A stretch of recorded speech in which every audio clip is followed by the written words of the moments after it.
Class শুরুর প্রথমে আমি তোমারে বলে দিই যে আজকে আমরা কি দিয়ে পড়াশোনা করব বা কি নিয়ে আজকে মূলত আমাদের পড়াশোনা হবে। কি নিয়ে আমাদের মূলত পড়াশোনা হবে সেইটার বিষয়ে আমি কথা বলবো, ঠিক আছে? তো আজকে আমাদের পড়াশোনার মূল টপিক যেটা, আমাদের পড়াশোনার শোনার যে মূল, এই এদিকে তাকাও। পড়াশোনার মূল টপিক যেটা সেটা কি? আমাদের পড়াশোনার মূল টপিক হচ্ছে আজকে আমরা বাংলার পুরো একটা ওভারভিউ জিনিস পড়বো এবং ওভারভিউ একটা ধারণা নিব, অ্যান্ড এইটা নিয়েই আমরা সামনের দিকে আগাবো। তো এরপরে আমরা যদি বলি, তো পরীক্ষাতে কি কি আসতে পারে, মানে একদিনে তো পুরো বাংলা বই শেষ করে দেওয়া এটা একটা আহ, মনে করো যে একটা পাগলের পোলা, বুঝছো? একদিনে বাংলা বই শেষ করা, কিন্তু আমরা আজকে কি করব, আমরা করবোটা হচ্ছে যে বাংলা বই শেষ করতে না পারলেও পরীক্ষাতে কি আসতে পারে সেইগুলো আমরা যেন একটু দেখতে পারি, মানে পরীক্ষাতে যা যা আসতে পারে সেইগুলো যেন আমরা একটু দেখতে পারি। এইটাই হচ্ছে আমাদের আজকের কাজ হবে। তো আসো আমরা সেইভাবে আমরা শুরু করে দিই। তো শুরু করতে যেয়ে আমরা প্রথমে দেখবো যে আমাদের ক্লাসের রোড ম্যাপ কি আছে। তো আমাদের ক্লাসের রোড ম্যাপ নিয়ে একটু কথা বলি তোমার সাথে। আসো, ক্লাসের রোড ম্যাপ হচ্ছে, দেখো আমাদের গল্প আছে 9টা। দেন 9টা ছাড়া এসএসসি 27-এ 9টার বাইরেও কিছু গল্প আছে, বাট আমরা এখন এই 9টা নিয়েই কথাবার্তা বলবো। যে 9টা গল্প কি কি? একটা হলো প্রত্যুপকার, একটা হলো শুভা, বই পড়া, আমাটির ভেপু, মানুষ মোহাম্মদ সাল্লাল্লাহু আলাইহি সাল্লাম, নিম গাছ, শিক্ষা মনুষ্যত্ব, প্রবাস বন্ধু আর একুশের গল্প। এখন এখান থেকে সৃজনশীল আসার সম্ভাবনা সবচেয়ে বেশি কোনগুলার সেটা নিয়েই কথা বলতে হবে আমাকে। তো এখন আমি তোমারে বলে রাখি যে চোখ বন্ধ করে কয়েকটা জায়গা থেকে সৃজনশীল আসবেই। সেটা হচ্ছে শুভা। তুমি যদি শুভা পড়ো, দেখবে শুভা থেকে সৃজনশীল আসবেই। এরপরে তুমি যদি বই পড়া পড়ো, বই পড়া থেকে সৃজনশীল আসবে। এরপরে আমাটির ভেপু থেকে সৃজনশীল আসবে। এরপরে তোমার যদি পড়তে হয় বলো। স্লাইড দেওয়া দেওয়া হয়ে গেছে এতক্ষণে। এরপরে আমাদের প্রবাস বন্ধু, এইটা থেকেও সৃজনশীল আসবে। আচ্ছা, মানে প্রবাস বন্ধু খুব একটা ইম্পর্টেন্ট না, এটা থেকে সৃজনশীল যে সবসময় আসে তা না, মাঝে মাঝে আসে। বাট এবার একুশের গল্প থেকে মনে হচ্ছে একটা সৃজনশীল আসতেও পারে। ঠিক আছে, তো এই জিনিসগুলো একটু ভালো করে পড়তে হবে। আর বাংলার যে বিষয়টা আমি সবসময় বলি, বাংলার প্রত্যেকটা গল্পই তোমার নখদর্পণে থাকা উচিত, অ্যান্ড পড়তে পড়তে মুখস্থ হয়ে যাওয়া উচিত। মানে বাংলার গল্পগুলো এইভাবেই পড়া উচিত যে আমার পড়তে পড়তে গল্পগুলো একদম মেমোরাইজ হয়ে গেছে, প্রত্যেকটা কাহিনী আমি জানি, প্রত্যেকটা গল্প আমি জানি, সব একদম আমার সিনেমার মতন আমার মাথায় ভাসে, আমার মনের মধ্যে সবসময় সিনেমার মতন বাংলা গল্পগুলা ভাসে। তো এই জিনিসটা আমার যদি করতে পারি আমি, তাইলে দেখবা যে না, ঠিক আছে, তখন তো মনে হবে যে না ঠিক আছে, আমার প্রিপারেশন মোটামুটি ভালো। তো এই তো গেল আমাদের কথাবার্তা। এবার আমরা যাব যে আমাদের আর কি কি পড়তে হবে সেই বিষয়। তো এবার আমরা যদি সামনের দিকে আগাই এক এক করে, সেটা হলো আমাদের কবিতা আছে হলো কপোতাক্ষনাথ, যেখান থেকে সৃজনশীল আসার সম্ভাবনা অনেক বেশি। উমর ফারুক থেকে সৃজনশীল খুব একটা না আসলেও এই বছর আসতে পারে উমর ফারুক থেকে। সেই দিন এই মাঠ এখান থেকে একটা সৃজনশীল আসবে। এরপরে আমি কোনো আগন্তুক নেই, সৃজনশীল আসবে। এরপরে তোমাকে পাওয়ার জন্য হে স্বাধীনতা, এইটাও একটু পড়তে হবে, এটাও খুব ইম্পর্টেন্ট, বুঝছো? এই কবিতাগুলা থেকে যদি তুমি সৃজনশীল বের করতে চাও, তাহলে কবিতাগুলা তোমাকে অবশ্যই মুখস্থ টাইপেরই রাখতে হবে। অনেকে বলে যে কবিতা তো মুখস্থ লাগে না। ভাই, কবিতা মুখস্থ ছাড়া কবিতা থেকে সৃজনশীল অ্যান্সার করা সো সো সো টাফ। আমি বিদ্রোহী কবিতার থেকে অ্যান্সার করার জন্য বিদ্রোহী কবিতা মুখস্থ করে পরীক্ষার হলে গেছিলাম। ঠিক আছে, বিদ্রোহী কবিতা মুখস্থ করে তাই হলে গেছিলাম শুধুমাত্র সিকিউ অ্যান্সার করার জন্য। তারপরে তোমার কপোতাক্ষ নদের কথা তুমি চিন্তা করো। এরপরে তুমি মেঘনাদ বধ, তোমাদের তো নাই, ইন্টারে আছে মেঘনাদ বধ, লাইক মুখস্থই ছিল। তো এখন কথা হচ্ছে, মেঘনাদ বধ না, সরি, ওইটাকে বলে বিভীষণের প্রতি মেঘনাদ। ঠিক আছে, মেঘনাদ বধের একটা ছোট অংশ বিভীষণের প্রতি মেঘনাদ। আচ্ছা, তো যাই হোক, এই এই জিনিসগুলা তোমাকে কবিতার ভাব বুঝতে গেলে কবিতা পুরোটুকু পড়তে হবে। যেমন আমি একটি এক্সাম্পল হিসেবে তোমাকে বলতে পারি যে কপোতাক্ষ নদ কেমন, সতত হে নদ তুমি পরমোর মনে, তোমার কথা ভাবিয়ে বিরলে, সতত যেমনই নিশার স্বপনে শোনে মায়া মন্তমণি তব কল কলে, জুড়ায়ে কান আমি ভ্রান্তির ছলনে, কত দেশ দেখিয়াছি কত নদ তলে, তবু স্নেহের তৃষ্ণা মিটে কার জলে। তো এখন কথা হইলো, তুমি যদি প্রতিটা লাইন এইভাবে বলতে না পারো, তুমি যদি প্রতিটা লাইন এইভাবে মনে তোমার না থাকে, তাইলে কিন্তু তুমি এর ভাবটাকে ধরতে পারবে না। কোন লাইনে কি বলছে, কোন লাইনের ভাবার্থ কি, এই জিনিসটা ধরতে গেলে অবশ্যই তোমাকে খুব ভালোভাবে পড়তে হবে। ঠিক আছে, প্রত্যেকটা কবিতা মুখস্থ টাইপের যদি না করতে পারো, তাহলে কিন্তু কবিতা থেকে সৃজনশীল লেখা so so so tough. And কবিতা থেকেই সৃজনশীল লিখতে যে ছেলেমেয়েরা বেশি প্যারা খায়। ঠিক আছে,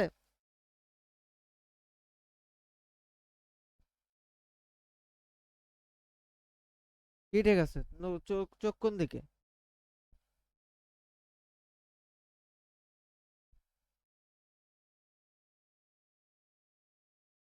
আচ্ছা, এবার আসো আমরা সামনের দিকে যাই। সেটা হচ্ছে যে এবার আমরা বলবো যে উপন্যাস। দেখো উপন্যাসের যে ব্যাপারটা তোমারে বলবো, আমি বারবার তোমাদেরকে বলছিলাম যে বাবা উপন্যাসের বইটা কিনে পড়ো।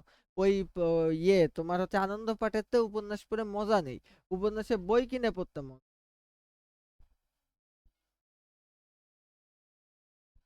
হ্যাঁ, হ্যাঁ, পড়লে তো ভালো উপন্যাসটা। তো ১৯৭১ খুব ছোট্ট একটা উপন্যাস, মানে হুমায়ুন আহমেদের লেখা একদম ছোট একটা বই, খুব বেশি বড় বই না, একদম পাতলা একটা বই। কিন্তু উপন্যাসের ভাবটা অনেক বেশি, অনেক ভালো। মানে এই যে আমি ১৯৭১ পড়ছিলাম যখন আমি ক্লাস সিক্সে পড়ি, এই টাইমে বুঝছো, ক্লাস সিক্সে পড়ি।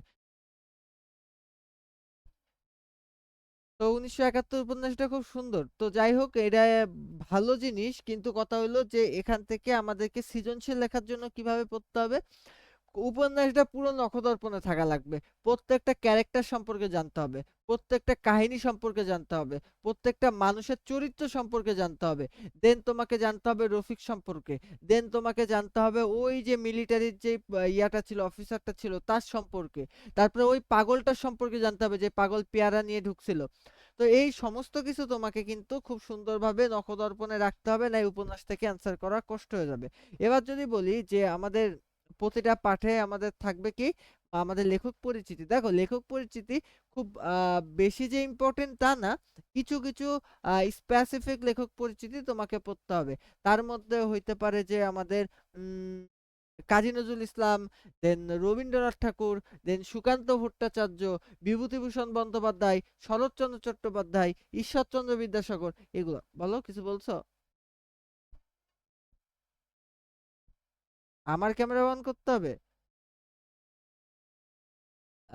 আচ্ছা, করছি দাঁড়ান। আমার ক্যামেরা অন করতে গেলে তো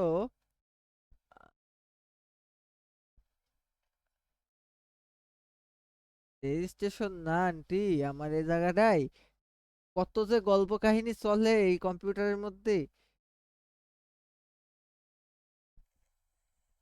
এই জায়গাটাই মনে করেন আমি দুই জায়গায় ওপেন থাকে, বুঝেছেন তো। এক জায়গা থেকে এক জায়গায় রেকর্ড হয়, আর এক জায়গায় হচ্ছে লাইভ হয়। তো রেকর্ডে যদি ক্যামেরা অন থাকে তাহলে লাইভে করা যায় না, লাইভে যদি অন থাকে রেকর্ডে করা যায় না, এই জন্য। আচ্ছা ঠিক আছে, দাঁড়াও করতেছি।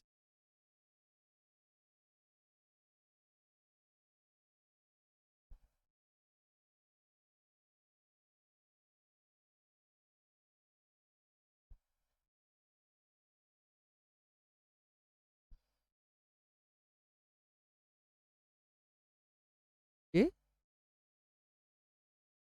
কি ও,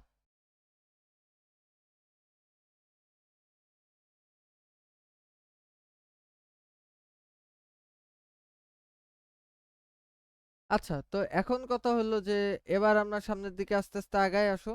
যে এবার আমি তোমারে যদি বলি যে আমাদের প্রতিটা পাঠের লেখক পরিচিতি কার কার পড়তে হবে, যেমন তোমার শরৎচন্দ্র চট্টোপাধ্যায় লেখক পরিচিতি পড়তে পারো, বিভূতিভূষণ বন্দ্যোপাধ্যায়, রবীন্দ্রনাথ ঠাকুর, কাজী নজরুল ইসলাম, সুকান্ত ভট্টাচার্য। এরপরে তোমার মাইকেল মধুসূদন দত্ত।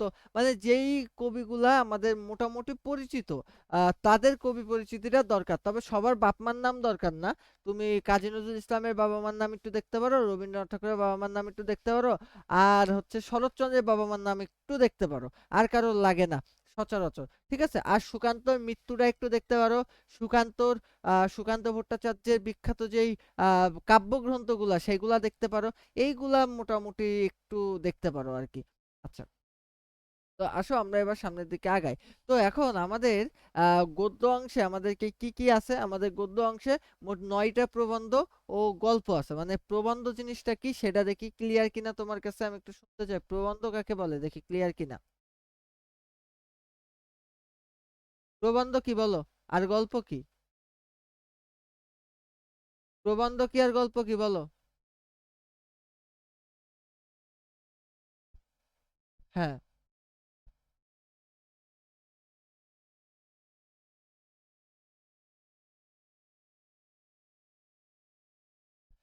আ- আ- প্রবন্ধ কি?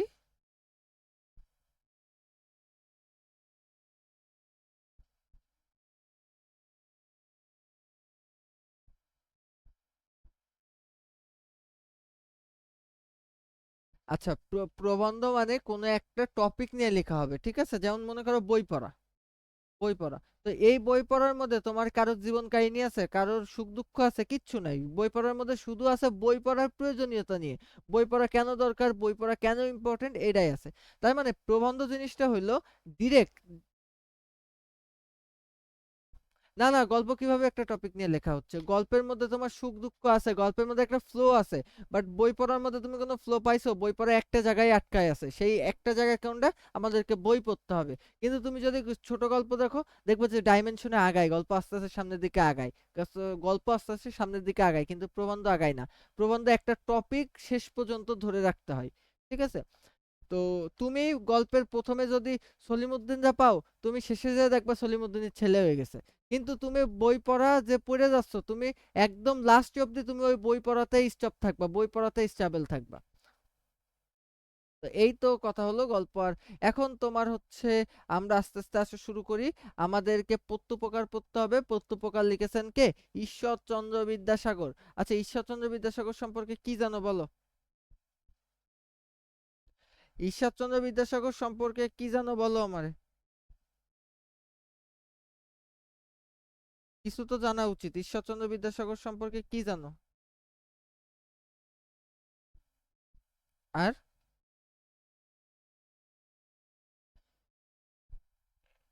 ঈশ্বরচন্দ্র, ঈশ্বরচন্দ্র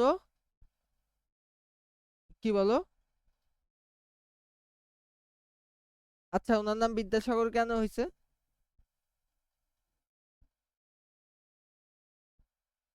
আচ্ছা, এটা নিয়ে কিছু কল্পকাহিনী প্রচলিত আছে, যার বেশিরভাগই মিথ্যা, বুঝছো?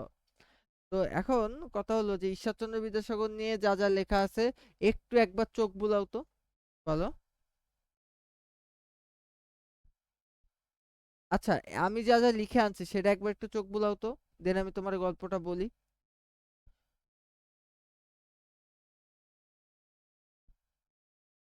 ঈশ্বরচন্দ্র ঈশ্বরচন্দ্র বিদ্যাসাগরের নিয়ে আমি যা যা লিখছি সেটা একটু পড়ো তো।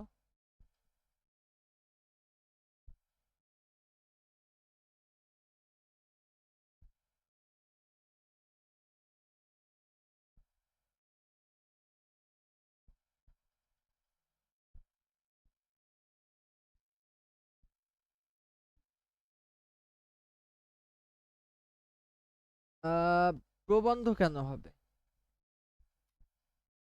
সবগুলা প্রবন্ধ কেন হবে? সব উপন্যাস না, কিছু কিছু উপন্যাস আছে। আমি বলে দিচ্ছি, বাট একবার দেখো।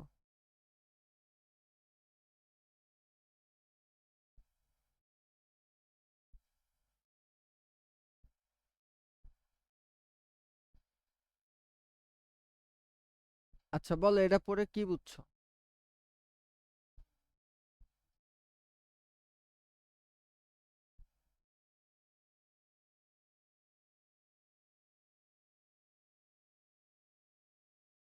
আচ্ছা, তো এই ঈশ্বরচন্দ্র বিদ্যাসাগরের জীবনী থেকে তোমার পরীক্ষার জন্য এইটুকু জানলেই হবে। কিন্তু আমি যদি নর্মালি ঈশ্বরচন্দ্র বিদ্যাসাগর নিয়ে একটু কথা বলতে শুরু করি, তাইলে আমি কয়েকটা কথা তোমার বলতে পারবো। প্রথম কথা হলো, আমাদের যে ঈশ্বরচন্দ্র বিদ্যাসাগর, এই ঈশ্বরচন্দ্র বিদ্যাসাগর তোমার মাই মাইল ফলক দেখে ইংরেজি লেখা শেখে। মানে বিষয়টা হচ্ছে, ঈশ্বরচন্দ্র বিদ্যাসাগর যখন অনেক ছোট ছিল, বুঝছো, সেই সময়টায় তোমার যে মেদিনীপুর থেকে হেঁটে হেঁটে কলকাতায় যাচ্ছিলেন, মেদিনীপুর থেকে হেঁটে হেঁটে কলকাতায় যাচ্ছিলেন ঈশ্বরচন্দ্র বিদ্যাসাগর। সেই সময় তোমার রাস্তার পাশের মাইল ফলক গুলাতে তোমার হচ্ছে, হ্যাঁ, কি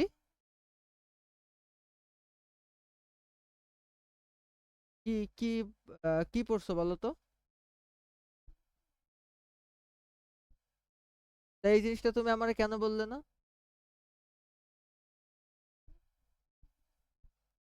আচ্ছা, এবার আমি আরেকটা কথা বলি। ঈশ্বরচন্দ্র বিদ্যাসাগর আরেকটা ব্যাপার ছিল, সেটা হলো টেবিলের ওপর পা।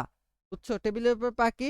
এক সময় মনে করো হিন্দু কলেজে যে ব্রিটিশ যে প্রিন্সিপাল, যে প্রিন্সিপাল প্রিন্সিপাল যেই ছিল, বুঝছো, ব্রিটিশ প্রিন্সিপালরা ছিল সেই সময়টাই। তো এখন এই, হ্যাঁ, বলো কি?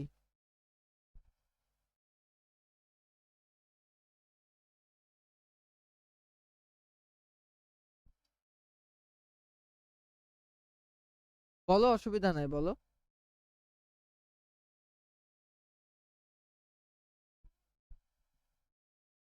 তো এখন বিদ্যাসাগরের ওই তোমার হচ্ছে উপরে পা তুলে বসেছিল, বুঝছো?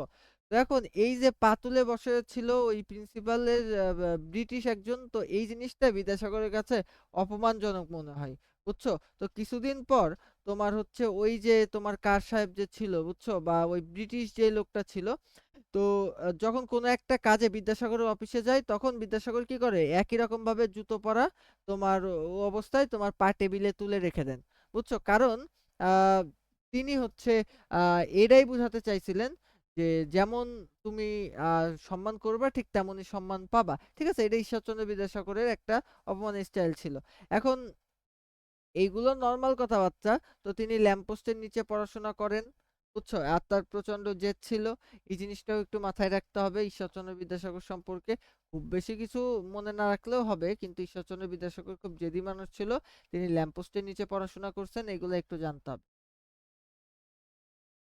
তো আসো এবার আমরা পড়াশোনার মধ্যে যাই। তো এখন প্রত্যুপকারের মূল ভূমিকাটা কি ছিল? প্রত্যুপকারের মূল ভূমিকা তার ছিল হচ্ছে খলিফা আল মামুনের শাসনামলে দামেস্কের যে শাসনকর্তা আলী ইবনে আব্বাস, তার জীবনের একটি অবিস্মরণীয় ঘটনা ছিল। আচ্ছা, প্রত্যুপকারের গল্পটা কি পড়ছো? আচ্ছা, প্রত্যুপকার গল্প নিয়ে কোনো প্রশ্ন আছে কিনা বলো। তা তা আমাকে একটু বলো তাইলে এক এক করে। তো তুমি আমারে কেন বলো নাই যখন প্রশ্ন পাইছো? প্রত্যুপকার তো খুব গুরুত্বপূর্ণ একটা আহ, গল্প মোটামুটি বলা যায়, বুঝছো? প্রত্যুপকার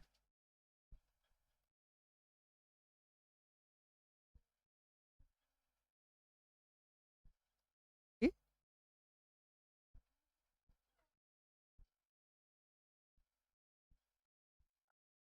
তো এখন কথা হলো, আসো আমরা আস্তে আস্তে প্রত্যুপকার একটু দেখি। দেখো, প্রত্যুপকার সম্পর্কে মানে তোমার জাস্ট একবার একটু পড়তে হবে, এবং এর মূল থিম কি? চরম বিপদে আশ্রয়দানকারী, তোমার উপকারীর প্রতি যে চিরকৃতজ্ঞতা প্রকাশ, এবং নৈতিকতার যে সর্বোচ্চ সর্বোচ্চ যে আদর্শ স্থাপন, এটা ছিল হচ্ছে আমাদের প্রত্যুপকারের মূল থিম।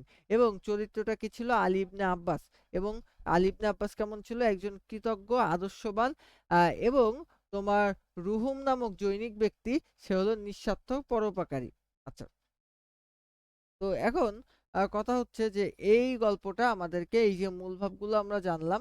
তো এখন কথা হলো অনুধাবনমূলক যে লাইনগুলো আছে সেই লাইনগুলো সম্পর্কে আমি জানবো। আমি তোমার প্রত্যুপকারক মানে কি? আলী ইবনে আব্বাস যখন বিপদে পড়ে, বুঝছো, এক বাড়িতে আশ্রয় নেই, সেই বাড়ির মালিকই পরবর্তীতে বন্দি অবস্থায় এই কথাটি বলেছিলেন যে এটি বিপদের নিঃস্বার্থক সাহায্যের প্রমাণ। বুঝতে পেরেছ? আমি তোমার প্রত্যুপকারক মানে কি? মানে বিষয়টা হলো আলী ইবনে আব্বাস যখন বিপদে পড়ে এক বাড়িতে আশ্রয় নেয়, সেই সময় তোমার সেই বলো।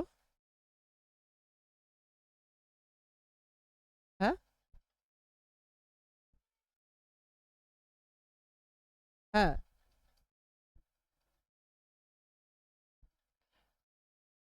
আচ্ছা, একই কথা। তো এখন কথা হচ্ছে যে আমাদের এই জিনিসটা আমাদের কোন লাইনে ফিরাই নিয়ে যায় বলো তো? এই যে আলী ইবনে আব্বাসের এই কাহিনীটা। আচ্ছা, এক সেকেন্ড দাও তো, আমি একটু আসতেছি। মেসেজ আসছে, দাও এক সেকেন্ড।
আচ্ছা নিশাত, আসো তো।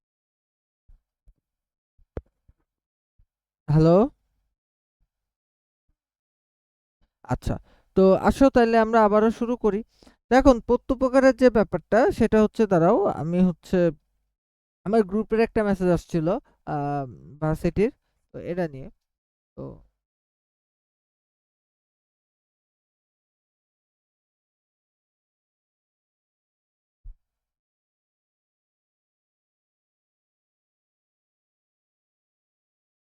দাঁড়াও। তো এখন কথা হচ্ছে, মেইন যে কথাটা, আসো আমরা প্রত্যুপকার নিয়ে আমাদের মেইন কথাবার্তাগুলা আস্তে আস্তে শুরু করে দিই। তো ক্যামেরাটা অন করি, দাঁড়াও 1 সেকেন্ড। হ্যাঁ, তো আমারে কি দেখতে পাও? কি দেখা যায় বলো তো ভালোভাবে? ঠিক আছে, দেখা গেলে তো ভালো। এখন আসো, আমার স্লাইড দেখা যাচ্ছে? স্লাইড দেখা যাচ্ছে, ঠিক আছে। তো প্রত্যুপকার নিয়ে তুমি কি কি জানতে বলো, নাইলে আমি পুরো কাহিনীটা তোমারে বলতেছি। পুরো কাহিনীটা আমি তোমারে এখন ব্যাখ্যা করে করে বলতেছি।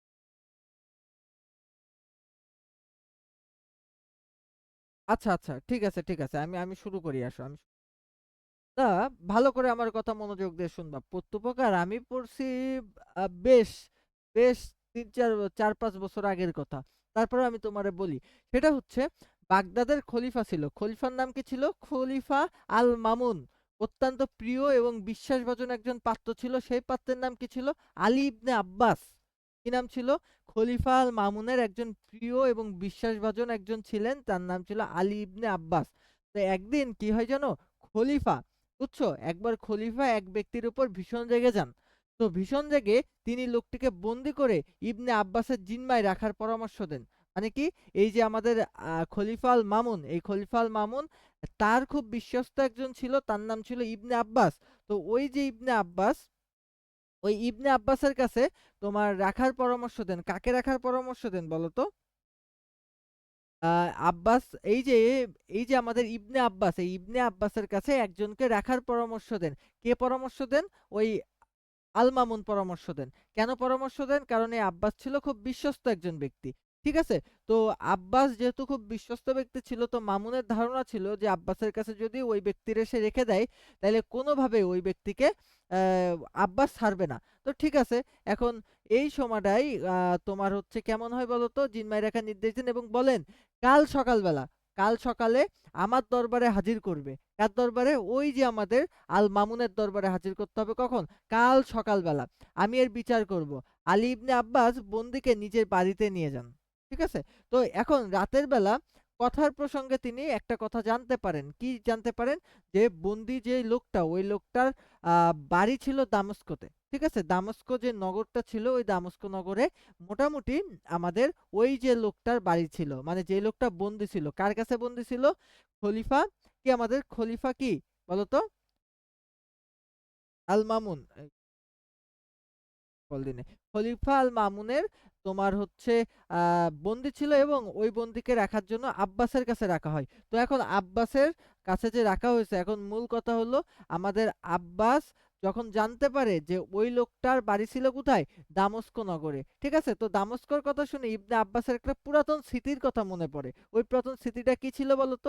ওই পুরাতন স্মৃতিটা ছিল, লোকটা বললেন, বহুকাল আগে একবার দামস্ক শহরে আমার আমার প্রাণ সংশয় দেখা দিছিল। কার প্রাণ সংশয় দেখা দিছিল? আব্বাসের প্রাণ সংশয় দেখা দিছিল। ঠিক আছে? তার প্রাণ, তখন প্রাণ বাঁচানোর জন্য ওই যে আমাদের আব্বাস, সরি মির্জা আব্বাস না, আব্বাস। তো আব্বাস কি করে বলতো? এক সম্ভ্রান্ত ব্যক্তির বাড়িতে আশ্রয় নেন। বুঝছো? এক সম্ভ্রান্ত একজন ব্যক্তির বাড়িতে আশ্রয় নেন। তিনি নিজের জীবনের ঝুঁকি নিয়ে, বুঝছো? তিনি নিজের জীবনের ঝুঁকি নিয়ে আব্বাসকে কি করে? রক্ষা করেন। তিনি নিজের জীবনের ঝুঁকি নিয়ে আব্বাসকে রক্ষা করেন এবং আব্বাসকে আশ্রয় দেন। বরং পরম যত্নে আব্বাসকে তোমার খাইয়ে দাইয়ে একটা ভালো ঘোড়ায় করে কিছু টাকা পয়সা দিয়ে তারপরে শহর থেকে পালাতে সাহায্য করেন। বুঝছো? হ্যাঁ? মানে ওই আমি তোমারে বলি কোন লোকটা এখনো আমরা জানি না, কিন্তু প্রথম কথা হলো আমাদের আব্বাস একটা স্মৃতিচারণ করছে, বুঝছো? আমাদের আব্বাস একটা স্মৃতিচারণ করছে। স্মৃতিচারণটা কি, একবার দামেস্ক শহরে যে আব্বাস একটা সমস্যাতে পড়ে, একটা খুব ঝামেলাতে পড়ে। তখন ওই ঝামেলা থেকে উদ্ধার হওয়ার জন্য সে একটা সম্ভ্রান্ত একটা বাড়িতে আশ্রয় নেয়। ওই যে বাড়িতে সে আশ্রয় নিছে, ওই বাড়ির যে লোকটা ছিল, ওই লোকটা তারে খুব আদর যত্ন করে খাওয়ায় দাওয়ায়, নিজের জীবনের ঝুঁকি নিয়ে তারে কিন্তু ঠিক বের করে দেয় এবং কিছু টাকা পয়সাও সাথে করে দিয়ে দেয়। ঠিক আছে? তো এখন ওই কথাটা আব্বাস এখনো ভুলতে পারে নাই। মজার কথা হলো আমি যখনই আব্বাস বলছি আমার কেন জানি মির্জা আব্বাসের কথা মনে পড়ে। যাই হোক, এ কথা শুনে বন্দি লোকটা একটু হাসলো, বুঝছো? যে লোকটা বন্দি ছিল সেই লোকটা একটু হাসলো। আমিই সেই ব্যক্তি যে আপনাকে সেদিন সাহায্য করেছিল। এই কথা বলল ওই যে বন্দি লোকটা। বন্দি লোকটা কি বলল? আমিই সেই ব্যক্তি যেই লোকটি আপনাকে সহায়তা করেছিল। এখন আলী ইবনে আব্বাস এই কথা শুনে একটু চমকায় ওঠেন। বুঝছো? আলী ইবনে আব্বাস এই কথা শুনে একটু চমকায় ওঠেন এবং তার জীবন রক্ষা করেই আজ তার হাতে বন্দী। এই সেটা ভেবে সে মনে, মনে কষ্ট পাচ্ছিলেন। যে একদিন তার জীবন রক্ষা করেছিল আজকে সেই তার বন্দী। এটা কেমন একটা নিষ্ঠুর একটা পরিণতি। এখন এবং কাল সকালে তার মৃত্যুদণ্ড হয়ে যাইতে পারে। এরকম একটা অবস্থা। আলী আব্বাস তক্ষুনি কি করে বলতো? তৎক্ষণাৎ লোকটির হাতের বাঁধন খুলে দেয়। বুঝছো? বাঁধন খুলে দিয়ে কি বলে? বলে লোকটিকে কিছু টাকা এবং দ্রুতগামী একটা ঘোড়া দেয়। দিয়ে বলে যে আপনি এই মুহূর্তে এখান থেকে পালিয়ে যান। তো আপনার কোনো ভয় নেই। আপনি নিরাপদে এখান থেকে চলে যান। এই কথা বলে আলী ইবনে আব্বাস। এবার কিন্তু ওই লোকটা পালাতে পরিষ্কার অস্বীকার করে যে, "আমি এখান থেকে পালাবো না।" কেন এখান থেকে পালাবো না বলো তো? তিনি বললেন, আ "আমি যদি আজ পালাই তবে খলিফা আপনার উপর ভীষণ রেগে যাবেন এবং আপনার প্রাণদণ্ডও হয়ে যাইতে পারে।" তো এই কথা চিন্তা করে কিন্তু আমাদের ঐদিন আলী ইবনে আব্বাসের কথা চিন্তা করে ওই বন্দী কিন্তু ঐদিন পালায় নাই ওখান থেকে। ঠিক আছে? তো এখন কথা হলো যে এবার আ আ ইয়া বলে বুঝছো? ওই তোমার হচ্ছে কি হইছে? কে পড়ে গেছে? তোর জামা? আমার জামা পড়ে গেছে তাই একটু তুলে রাখ।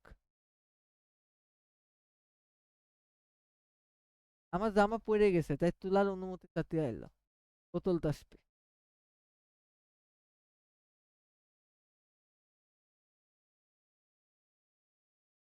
আচ্ছা।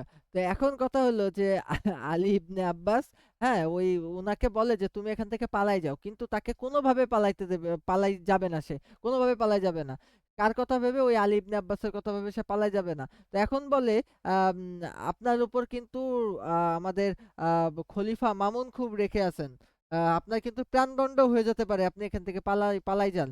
আম আমি নিজের জীবন বাঁচানোর জন্য আপনার কিন্তু হচ্ছে আম আপনার সাহায্য নিছিলাম। এখন আপনি যে বিপদে পড়ছেন এটা তো আমার বাঁচাইতে হবে। আপনি পালাই যান। তখন ওই বন্দী বলে যে, "আমার উপরে বাদশা যে পরিমাণ রেগে আছে, আপনি যদি আমারে ছেড়ে দেন তাইলে বাদশা হয়তোবা আপনারও প্রাণ নিয়ে নিতে পারে। তো আমার কপালে যা লেখা আছে তাই হোক, আমি এখান থেকে পালাবো না।" পরের দিন কি হয়? আলী ইবনে আব্বাস বন্দীকে নিয়ে খলিফা আল মামুনের দরবারে হাজির হন। বুঝছো? তো এখন খলিফা যে মামুন চরম শাস্তি দেওয়ার জন্য প্রস্তুতি নিচ্ছিলেন। ঠিক তখনই তোমার ইবনে যে আব্বাস খলিফাকে আগের রাতের সব ঘটনা এবং অতীতে ওই লোকটার সেই যে নিঃস্বার্থক উপকারের যে গল্পটা, এই গল্পটা কিন্তু বিস্তারিতভাবে খলিফা আল মামুনকে জানায়। তখন কি হয়? আ এও বলেন এও বলেন যে সুযোগ পেয়েও লোকটা কেবল আলীর বিপদের কথা ভেবে পালিয়ে যায় নাই। বুঝছো? সবকিছু শুনে খলিফা আল মামুন তোমার পাথর কঠিন যে মনটা ছিল, এই মনটা গলে যায় এবং তিনি মুগ্ধ হন। তিনি মুগ্ধ হয়ে বলেন কি যে, যে মানুষের এত বড় যে মানুষটা এত বড় মনের অধিকারী এবং নিঃস্বার্থক ভালোবাসতে পারে, সে কখনো বড় কোনো অপরাধ করতেই পারে না। মামুন তখন কি বলে? যেই মানুষটা এত বড় মনের অধিকারী, যে কিনা পালানোর সুযোগ পেয়েও পালাচ্ছে না, তাইলে ওই মানুষটা কোনো অপরাধ করতেই পারে না। সব শুনে খলিফা আল মামুনের সেই পাথর যেই মন, এটা কিন্তু গলে যায়। তখন তৎক্ষণাৎ লোকটিকে তিনি ক্ষমা করে দেন এবং প্রচুর উপহার দেন এবং সসম্মানে তাকে দামেস্কতে ফিরিয়ে দেওয়ার ব্যবস্থা করেন। বুঝছো? তো আমাদের গল্পের মূল কথাটা কি ছিল? প্রতিদান বা প্রত্যুপকার, বুঝছো? এমনই হওয়া উচিত। একজনের প্রতিদান বা একজনের উপকার এইভাবেই কিন্তু করতে হয়। তো বলো এই গল্পটা কি বুঝতে পারছো কিনা বলো? বলো এই গল্প নিয়ে আর কোনো প্রশ্ন থাকলে বলতে পারো আমাকে। এই গল্প নিয়ে আর কোনো প্রশ্ন থাকলে বলতে পারো আমাকে। হ্যাঁ?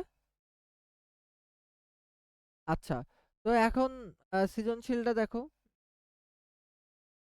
সৃজনশীল প্রশ্নের গ কেমন আসতে পারে? উদ্দীপকে কোনো সাহায্যকারী চরিত্রের সাথে ইবনে আব্বাসের তোমার কৃতজ্ঞতা বোধ ও সাদৃশ্য বৈসাদৃশ্য নিরূপণ করা যে বড় এই জিনিসটা আসতে পারে। তোমার ঘ দাগে আসতে পারে কৃতজ্ঞতা এবং ন্যায়পরায়ণতাই মানুষকে মহৎ করে। উদ্দীপক ও গল্পের আলোকে উক্তিটির যথার্থতা বিশ্লেষণ করো। তো এই জিনিসগুলা কিন্তু সিকিউ এ আসতে পারে গ দাগ এবং ঘ দাগে। এই প্রশ্নটা খুব ভালোভাবে দেখে রাখো। এবার আমরা একটু এমসিকিউ হ্যাক সম্পর্কে জানবো। এমসিকিউ হ্যাকস কেমন? আমাদের গল্পের যে প্রধান যে ঘটনাগুলো, যেমন দামেস্ক শহরে সংঘটিত হয়েছে, তারপরে খলিফার নাম হচ্ছে আল মামুন, এরপরে গল্পটি ঈশ্বরচন্দ্র বিদ্যাসাগরের কি আখ্যান মঞ্জুরি গ্রন্থ থেকে সংকলিত। এই জিনিসটা মাথায় রাখতে হবে, আখ্যান মঞ্জুরি গ্রন্থ থেকে সংকলিত। আচ্ছা, তো এখন কথা হচ্ছে আমরা অনেক কিছু তো পড়বো আস্তে আস্তে, জীবনে মেলা কিছু পড়তে হবে। জীবনে তো অনেক কিছুই পড়তে হবে আসলে, সত্য কথা যেটা। কিন্তু কিছু কিছু জিনিস না জানলে কিন্তু খুব সমস্যা। যেমন আমাদের ঈশ্বরচন্দ্র বিদ্যাসাগর কি করেন জানো? ঈশ্বরচন্দ্র বিদ্যাসাগর, ঈশ্বরচন্দ্র বিদ্যাসাগরের সবচেয়ে বড় যেই কাজটা ছিল সেটা কি জানো?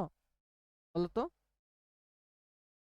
উনি উনি উনি হচ্ছে বিধবা বিবাহ প্রথা শুরু করেন। উনার ছেলেকে একটা বিধবা মেয়ের সাথে বিয়ে দেন। জানো এটা? উনার উনার নিজের ছেলেকে একটা বিধবা মেয়ের সাথে বিয়ে দেন।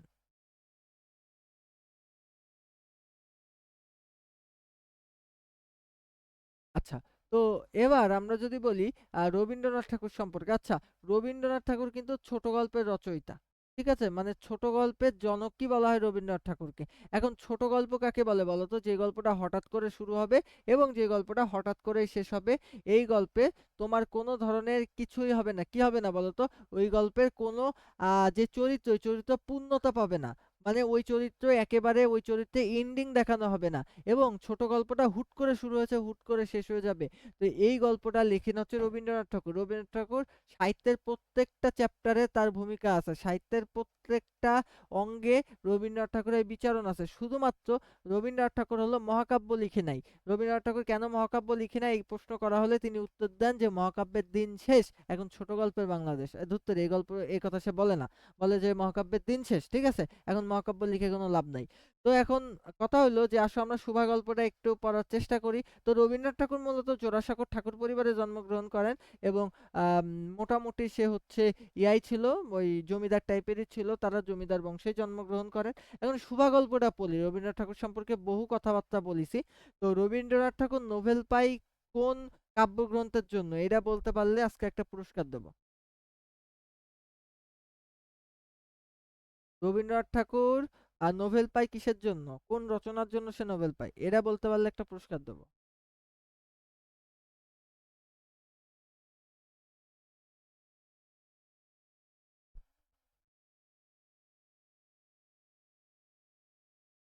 কিসের জন্য নোবেল পায় সে?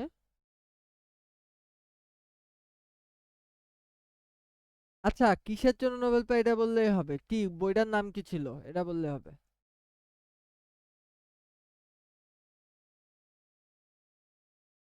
কাব্যগ্রন্থের জন্য নোবেল পায়।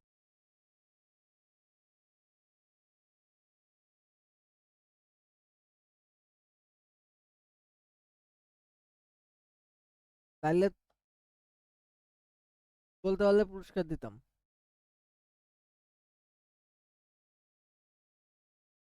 সত্যি বলতে পারলে একটা পুরস্কার দিতাম।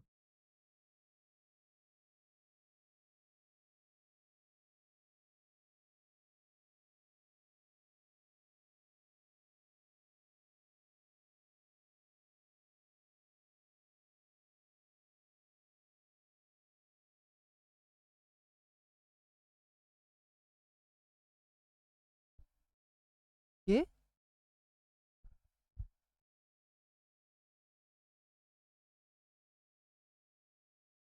হ্যাঁ, তো সাহিত্যটার নাম কি বলো?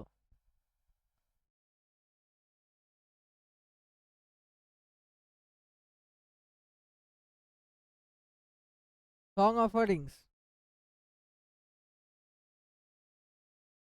তো যাই হোক, আমরা এখন আসো আমাদের সুভা শুরু করি। তো সুভা নামের মূল যে গল্পের যে কাহিনী সেটা আমরা প্রথমে তুলে ধরি। দেখো, সুভার নামের একটা বিড়ম্বনা ছিল। সুভার যে প্রধান যে চরিত্রটা ছিল, গল্পের প্রধান চরিত্রের নাম ছিল হচ্ছে সুভাষিনী। সুভাষিনী মানে যার ভাষা সুন্দর। আর বড় হ্যাঁ? কি? তুমি শুধু সং বলেছো। তো সং মানে তো গান। তুমি এখানে কতটুকু তুমি বলতে পারতে না। যাই হোক, এখন আসো আমরা শুরু করি। তো সুভার যে নামের বিড়ম্বনা ছিল এটা নিয়ে একটু কথা বলি। প্রথমে প্রধান চরিত্রের নাম ছিল হলো শুভা। তো প্রথম চরিত্রের নাম যেহেতু শুভা, সুভাষিনী। সুভাষিনী মানে কি যার ভাষা সুন্দর। বাট দুর্ভাগ্যবশত সে কথাই বলতে পারে না। তো ভাষায় ছিল না। তো ভাষা সুন্দর হবে কেমনে? বাট তোর দুইটা যে বোন ছিল, তোর বড় বোনের নাম ছিল সুকেশিনী আর ছোট বোনের নাম ছিল বড় দুই বোনের নাম ছিল একজনের নাম সুকেশিনী আর একজনের নাম সুহাসিনী। সুকেশিনী মানে যার চুল সুন্দর মানে কেশ সুন্দর, সুহাসিনী মানে যার হাসি সুন্দর। ঠিক আছে? এখন মিল রেখে বাবা মা ছোট মেয়েটার নাম কি রাখে? সুভাষিনী মানে যার ভাষা সুন্দর। আচ্ছা, যাকে সবাই আদর করে শুভা বলে ডাকতো। কিন্তু ভাগ্যের নির্মম পরিহাস কি ছিল বলতো? এই যে আমাদের সুভাষিনী, যার অর্থ হলো সুন্দর করে কথা বলা, বা যে সুন্দর করে কথা বলে তার নাম হলো সুভাষিনী, ছিল জন্ম থেকেই বোবা। ও ছিল কি? জন্ম থেকেই বোবা। সে কথাও বলতে পারতো না। ঠিক আছে? আবার তার ভাষা নাকি সুন্দর। তো শুরুর দিকে তার একটা নিজস্ব জগৎ ছিল। সে কথা বলতে না পারায় তোমার সাধারণ মানুষের সাথে সুভার তেমন কোনো সখ্যতা ছিল না, বা তেমন কোনো মিল ছিল না। গ্রামের অন্য যে ছেলেমেয়েরা তাকে দেখে কিন্তু ভয় পাইতো। ঠিক আছে? তার সাথে খেলতো না। তাই সুভা নিজের একটা আলাদা জগৎ তৈরি করে নিয়েছিল। এখন প্রকৃতির সাথে তার ছিল গভীর মিতালি। মিতালি মানে কি? বন্ধুত্ব। প্রকৃতির সাথে তার গভীর একটা বন্ধুত্ব ছিল। গাছপালা, বাতাস, এরপরে এইসব তার যেই ভাষা, বুঝছো? এই ভাষাটা তারাই যেন বুঝতে পারতো। কে বুঝতে পারতো সুবার ভাষা? এই যে আমাদের গাছপালা, নদী-নালা, তারাই সুবার ভাষা চিনতে পারতো বা বুঝতে পারতো, এটা মনে হয়। তো আ এছাড়াও তার ২ টা বন্ধু ছিল। ২ টা বন্ধুর নাম ছিল, একটা হচ্ছে তোমার সর্বশী আর একজনের নাম হচ্ছে পাঙ্গুলি। তো ২ টা গরু ছিল, একজনের নাম হলো সর্বশী আর একটার নাম হলো পাঙ্গুলি। তো সুভার পায়ের শব্দ সর্বশী এবং পাঙ্গুলি কিন্তু চিনতো। তো এখন সুভা দিনে ৩ বার গোয়ালঘরে যেত এবং গরু ২ টার গলা জড়ায় ধরে আদর করত। এছাড়াও তার একটা বিড়াল ছানা ছিল এবং একটি কুকুরও তার সঙ্গী ছিল। এই জিনিসগুলা কিন্তু মাথায় রাখতে হবে। তাইলে তার একটা বিড়াল ছিল, তার একটা কুকুরও ছিল এবং তার ২ টা গরু ছিল। একটার নাম হচ্ছে সর্বশী আর একটার নাম হলো পাঙ্গুলি। তো সর্বশী এবং পাঙ্গুলি এই জিনিসটা মাথায় রাখতে হবে। এখন তোমার কাছে আমার প্রশ্ন, নিশাত, তোমার কাছে আমার প্রশ্ন যে আ শুভার যে গরুর নাম দিছিল সর্বশী ও পাঙ্গুলি, এটা আমরা কিভাবে জানলাম?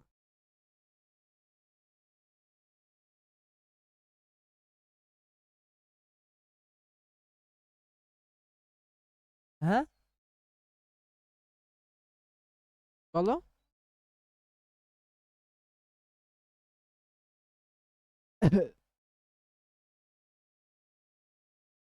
শুভা তো কথা বলতে পারতো না। শুভা কি কথা বলতে পারতো? সুভা তো কথা বলতে পারতো না, তাইলে ও গরুর নাম যে সর্বশী এবং পাঙ্গুলি দিছিল, এই জিনিসটা কিভাবে জানতে পারা গেল? বলো। এর উত্তর আমি এখনই দেব না, এটা ভাববা। এর উত্তর এখনই দেওয়া যাবে না। আচ্ছা, প্রতাপের সাথে বন্ধুত্বের যে ব্যাপারটা এবার বল। এখন কথা হলো গ্রামের একটা হ্যাঁ? কি বলতেছো? ভাববা। এটা ভাবতে হবে। তো এখন কথা হলো, এটার কোনো কেনর কোনো অ্যান্সার নেই, ভাবতে হবে। পৃথিবীর সবকিছুকে কারণের জন্যই আমরা করি। তো এখন কথা হলো যে যে প্রতাপের সাথে বন্ধুত্ব। তো এখন প্রতাপের সাথে বন্ধুত্ব নিয়ে আমি যে কথাটা বলতে চাই সেটা হচ্ছে, গ্রামের একটা বেকার ছেলে ছিল। তো বেকার ছেলের নাম ছিল হচ্ছে প্রতাপ। যার কোনো কাজকর্ম কিছু ছিল না। সে ড্যাং, ড্যাং করে ঘুরে, ঘুরে বেড়াইতো। মানে বুঝলে আজকাল মেয়েরা এরকম ছেলেরই পছন্দ করে। এই যে বেকার থাকবে, ড্যাং, ড্যাং করে ঘুরে বেড়াবে, তারপরে সিনেমার মতন কথা বলতে পারবে। এসব ছেলেদেরই পছন্দ করে মেয়েরা। কারণ ওদের তো দিন দুনিয়ায় কোনো কাজ নেই। সারাদিন চ্যাটিং করতে পারে। তো এইসব ছেলেদের মেয়েরা পছন্দ করে। পরে ওই যে ওই থালাবাটি মাজার জন্য প্রস্তুতি নেয় আস্তে, আস্তে। তো এখন কথা হচ্ছে যে এই দেখো, প্রতাপ ছিল এরকম একটা নিষ্কর্মা একটা ছেলে। কি তোমার গায়ে লাগছে কেন? তোমারে কিছু কইছি আমি? প্রতাপ ছিল একটা নিষ্কর্মা ছেলে, বুঝছো? যার কোনো কাজ ছিল না। যার কোনো কাজ ছিল না। এখন কথা হলো মানে পরিবারের লোকজন প্রতাপরে বলতে, বলতে বিরক্ত যে, "তুই কাজ কর, তুই কাজ কর।" এখন আর কেউ বলে না প্রতাপরে কাজ করার কথা। কারণ ও কোনো কাজ করে না। তো যে অলস ব্যক্তি সে কিন্তু আবার সর্বজ্ঞানী মানুষ, বুঝছো? এবং সব জায়গায় তার লাগে। যেমন মনে করো যে একটা মিছিল হচ্ছে। মিছিলে একজন লোক শর্ট পড়েছে। "এই প্রতাপের তো কোনো কাজ নেই, ওরে ডেকে নিয়ে আয়।" প্রতাপ চলে আসলো। "এই অমুক জায়গায় তো গান হচ্ছে। আমার তো যাওয়ার ওই দেখতে যাওয়ার লোক নেই। এই প্রতাপ তো একা আছে, প্রতাপরে নিয়ে চল।" মানে এইরকম মানে যেখানে লোকের অভাব হতো প্রতাপরে ডাকতো। তার মানে রবীন্দ্রনাথ ঠাকুর বলেছে প্রত্যেকটা গ্রামে, প্রত্যেকটা মহল্লায় প্রতাপের মতন এরকম অকর্মণ্য একটা করে মানুষ থাকা খুব দরকার। মানে যার যখন দরকার হয় সে তখন সেই কাজে ওরে লাগাইতে পারে। তো এখন প্রতাপের প্রধান কাজ ছিল হলো ছিপ ফেলায় মাছ ধরা। তো ছিপ ফেলবে আর মাছ ধরবে, ছিপ ফেলবে আর মাছ ধরবে। ঠিক আছে? তো এখন এই ছিপ ফেলে মাছ ধরা কিন্তু আমার কাজ না। মানে এই কাজ আমি জীবনেও পারব না। মানে এটা খুবই ধৈর্যের একটা কাজ। ছিপ ফেলে মাছ সবাই ধরতে পারে না। বুঝছো? প্রতাপের যেহেতু কোনো কাজ ছিল না, ও অকর্মণ্য একটা ব্যক্তি, ও খুব ভালো আ ছিপ ফেলে মাছ ধরতে পারত। ঠিক আছে? তো এখন আ মাছ ধরার সময় কথা বলা নিষেধ ছিল। আর যেহেতু কথা বললে মাছ ওঠে না, তাই জন্য তোমার একজন বোবা সঙ্গী সবচাইতে বেশি উপকারী ছিল প্রতাপের জন্য। তাই প্রতাপ তোমার সুভার সাথে বন্ধুত্ব করে। আর আ প্রতাপ সুভাকে খুব পছন্দও করত, বুঝছো? মোটামুটি। তো সুভা নদীর ঘাটে তেঁতুল তলায় বসে থাকতো এবং প্রতাপের জন্য পান সাজায় দিত। তো এই প্রতাপই ছিল সুভার একমাত্র মানব বন্ধু। বুঝছো? সুভার আর কোনো মানুষ বন্ধু ছিল না। একমাত্র প্রতাপই ছিল সুভার হচ্ছে মানুষ বন্ধু। এখন পরিবারের দুশ্চিন্তা নিয়ে যদি একটু কথা বলি, তাহলে সুভা যে ধীরে, ধীরে আস্তে, আস্তে বড় হইতে আছে, তো এখন ওই সমাজের নিয়ম অনুযায়ী মেয়ের বয়স বাড়লেই বিয়ের চাপ দিতে হবে। ঠিক আছে? তো একটা বোবা মেয়েরে কে বিয়ে করবে? এর একটা বিশাল একটা আ চিন্তা ছিল বাবা-মায়ের যে একটা বোবা মেয়েরে কে বিয়ে করবে? তাছাড়া সুভার যে বাবা, সুভার বাবার নাম কি ছিল বলো তো? তোমার বাবার নাম কি ছিল? তোমার বাবার নামটা আগে মনে করো। মনে করতে বলছি। তোমার বাবার নাম কি ছিল বলো?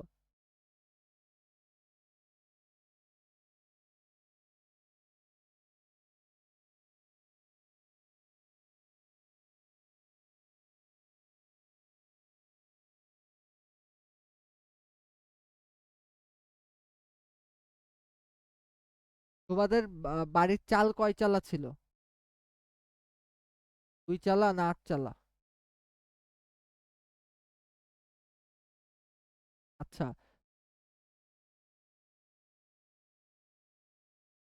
তোমার বাবার নাম কি বলো, বলো?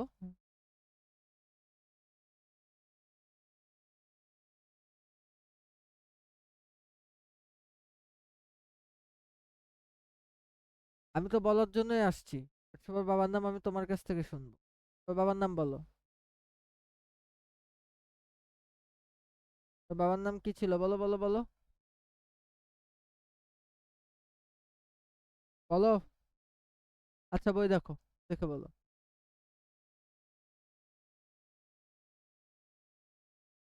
বইয়ের একদম প্রথম দিকে লেখা আছে তোর বাবার নাম। গল্পের প্রথম দিকে। ওই যে ওখানে লেখা আছে দুপুরবেলায় সুভা যখন নদীর পাশে দাঁড়ায় থাকতো ওই লাইনটুকে দেখো।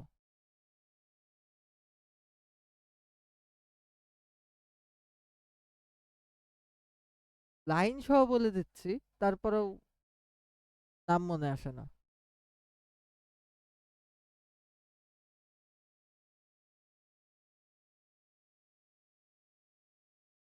বাণীকণ্ঠ, আর খুঁজতে হবে না। বই খুলেও খুঁজে পাচ্ছে না। সুভার বাবার নাম ছিল বাণীকণ্ঠ। এতক্ষণ ধরে বলা লাগে।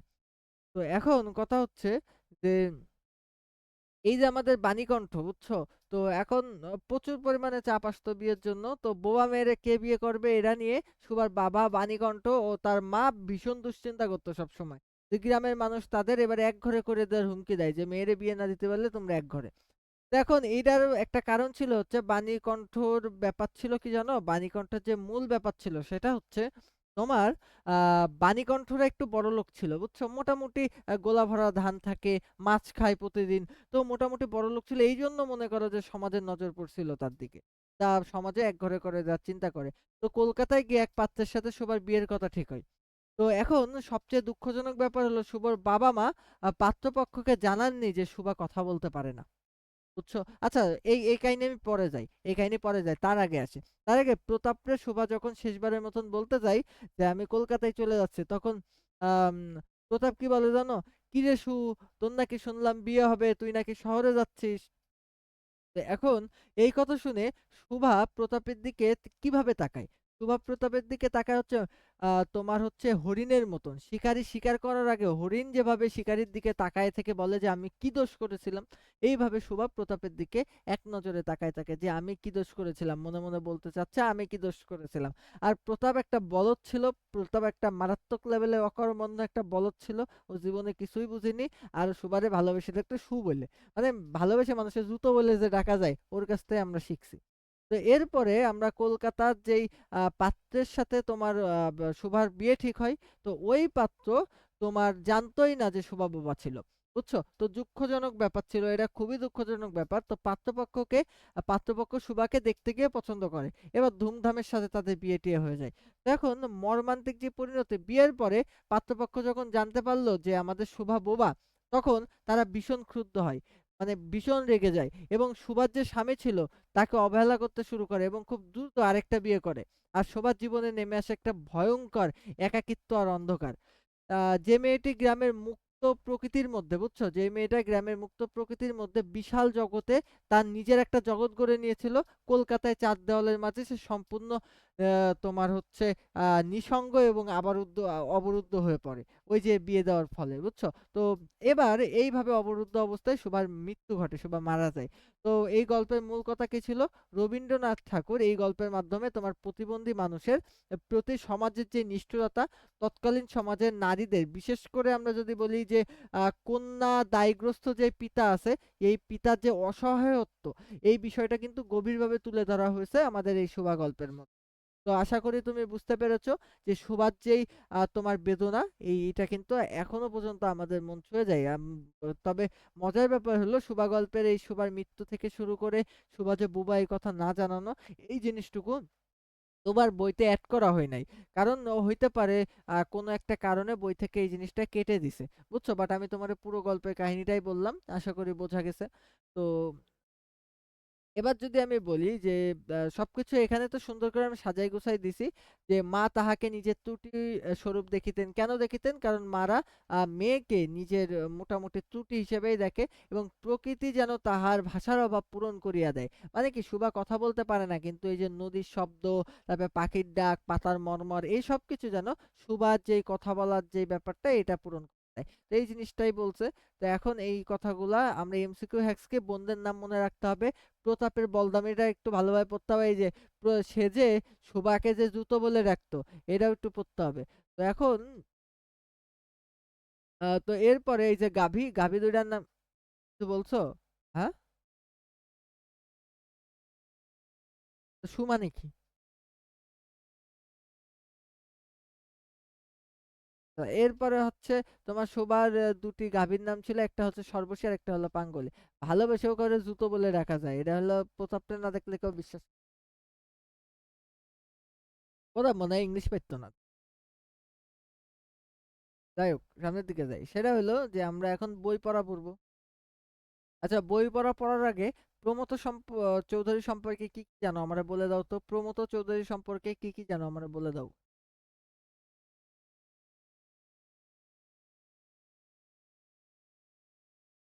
হ্যাঁ,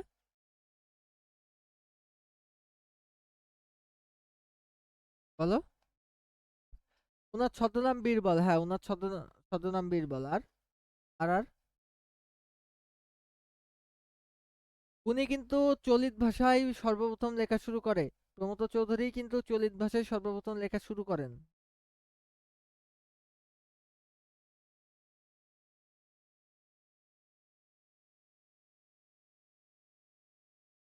বলো।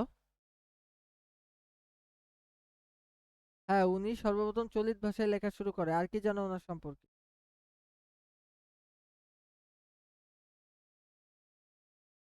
আর কিছু জানো না?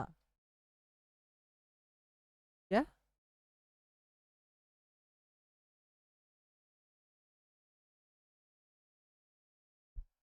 আর কিছু জানো না কে?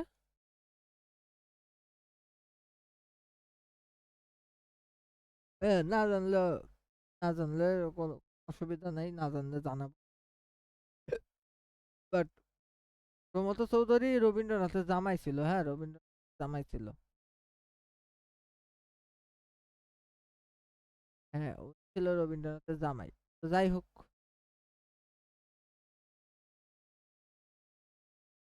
এখন কথাবার্তা হইলো, আসো আমরা একটু পড়াশোনার দিকে যাই। তো বই পড়া প্রবন্ধটা তুমি কি একবারও পড়ছো? বই পড়া প্রবন্ধটা কিন্তু খুব ইম্পর্টেন্ট। তো এখন কথা হচ্ছে যে আমাদের বই পড়া যে প্রবন্ধ, তো বই পড়া প্রবন্ধ মূলত প্রমথ চৌধুরীর লেখা, এটা তো বলার কোনো দরকারই নাই এখন। তোমার প্রমথ চৌধুরীর ছদ্মনাম কি ছিল? প্রমথ চৌধুরীর ছদ্মনাম ছিল কিন্তু বীরবল। ঠিক আছে, বীরবল। আর আমাদের প্রবন্ধ, যেই এই প্রবন্ধটা নেওয়া হয়েছে কোথা থেকে? প্রবন্ধ সংগ্রহ থেকে নেওয়া হয়েছে। এখন এই প্রবন্ধের মূল লজিক কি ছিল? যে স্বেচ্ছায় বই পড়া ছাড়া মানুষের মনের প্রসার কোনোভাবে ঘটতে পারে না। স্বেচ্ছায় বই পড়া ছাড়া মানুষের কোনোভাবেই মনের প্রসার ঘটতে পারে না। শুধুমাত্র সিলেবাসের বই পড়ে বা পরীক্ষায় পাশের জন্য পড়ে সত্যিকারের জ্ঞান অর্জন করা কোনোভাবেই সম্ভব নয়।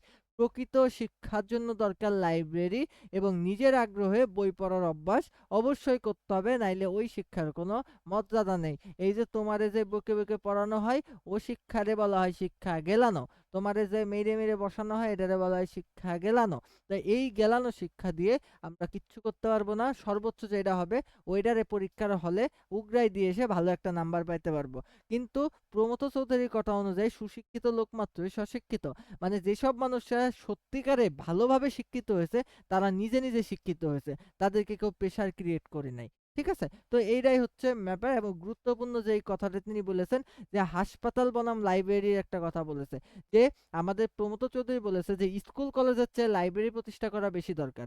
একটা সমাজে স্কুল কলেজের চাইতেও লাইব্রেরির গুরুত্ব বেশি। এবং হাসপাতালে মানুষের শরীরের চিকিৎসা হয়, কিন্তু মানুষের মনের চিকিৎসার জন্য দরকার হচ্ছে লাইব্রেরি। তা আমার বাড়ির পাশে একটা লাইব্রেরি আছে, লাইব্রেরির নাম হচ্ছে ময়েজউদ্দিন পাবলিক লাইব্রেরি। ঠিক আছে, এই লাইব্রেরিতে তুমি যদি সকাল 10টার সময় যাও, তুমি বসতেই পারবে না। এত মানুষ তারা বই পড়তে আসে, সকাল 10টা থেকে শুরু হয় লাইব্রেরির কাজ। তো একদম ছোট বাচ্চা থেকে শুরু করে একদম 60-70 ইয়ার্স পর্যন্ত মানুষজন ওই জায়গায় তুমি পেয়ে যাবে সকাল 10টার পর পরই। মানে আমি একদিন 11টার সময় যে বসার সিট পাই নাই, এত মানুষ। মানে ওখানে বই পড়ে, ওখানে কিন্তু একসাথে প্রায় 200-300 মানুষের বসার ক্যাপাসিটি আছে ওই লাইব্রেরিতে। তো ওই লাইব্রেরিতে একসাথে 200-300 মানুষ বসার ক্যাপাসিটি আছে তারপরেও। এই আচ্ছা, এখানে আমি দেখতে পাচ্ছি যে নিশাত তুমি দুইজন কেন? হ্যাঁ, এখন কথা হচ্ছে গিয়ে যে আমাদের মূল যে কথাবার্তাগুলো আমরা বলছিলাম সেটা হলো যে আমাদের যে হাসপাতাল বনাম লাইব্রেরি যে ব্যাপারটা ছিল, সেটা হচ্ছে আমাদের প্রবন্ধে কি বলছেন, যে স্কুল কলেজের চাইতে আমাদের লাইব্রেরি প্রতিষ্ঠা করা অনেক বেশি দরকার। এবং হাসপাতালে মানুষের দেহের চিকিৎসা হয়, কিন্তু মানুষের মনের চিকিৎসার জন্য আমাদের কি দরকার? আমাদের লাইব্রেরি, এটা খুব দরকার। এবং লাইব্রেরি মানুষের মনের চিকিৎসা করে মনকে ঠিক রাখে।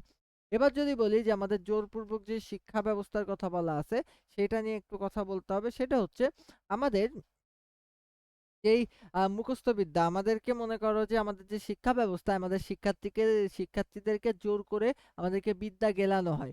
তো আমাদের যেই প্রবন্ধিক বা আমাদের যেই প্রমথ চৌধুরীর মতে, জোর করে যে খাবার গেলালে বা খাবার খাওয়ালে যেমন বদহজম হয়, তেমন একই রকম ভাবে জোর করে যদি আমি বিদ্যা গেলাই, বুঝছো? জোর করে যদি আমি বিদ্যা গেলাই, না বুঝে যদি আমি মুখস্থ করাই, তাইলে আমাদের বুদ্ধিরও বদহজম হবে। ঠিক আছে? তো বিদ্যা জিনিসটা নিজে থেকেই অর্জন করতে হয়, কেউ কাউকে জোর করে শিক্ষিত করতে পারে না।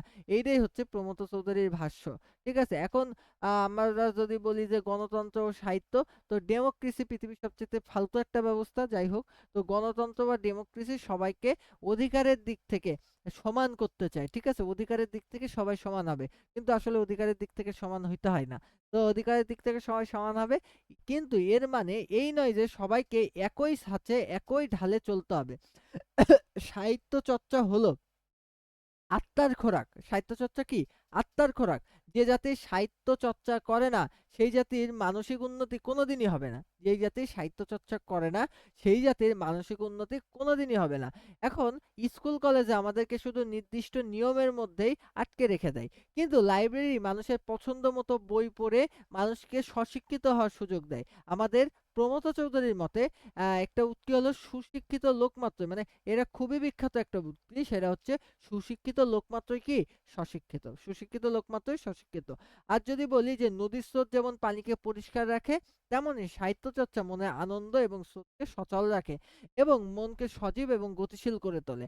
এটা কিন্তু একটু মাথায় রাখতে হবে। তো এখন তোমাদের জন্য মূল কথাবার্তা সেটা হচ্ছে এই প্রবন্ধের সবচেয়ে বড় শিক্ষা কি? পড়ালেখাকে কেবল পরীক্ষার খাতায় উগরে দেওয়ার জন্য মুখস্থ না করে, মুখস্থ বিষয় হিসেবে না বিবেচনা করে আনন্দের সাথে গ্রহণ করতে হবে। ব্রেনকে শুধু মুখস্থ করার যন্ত্র যন্ত্র যদি তুমি না বানাও, না বানায় যদি লজিক দিয়ে চিন্তা করা এবং স্বাধীনভাবে জানার সুযোগ দাও, তাইলে তোমার জীবনে আরো উন্নতি চলে আসবে। এটাই হচ্ছে মূল কথাবার্তাগুলা। আচ্ছা, আশা করি বুঝতে পারছো বই পড়ার প্রবন্ধ। আর কোনো সমস্যা আছে? বই পড়া প্রবন্ধের সৃজনশীল গুলা দেখে নিবা, এখানে সিকিউ এমসিকিউ হ্যাক্স। আচ্ছা, আমাটির ভেপু। আচ্ছা, আমাটির ভেপু নিয়ে কথা বলার আগে তুমি আমার বলো তো আমাটির ভেপু কি? আমাটির ভেপু কি এটা?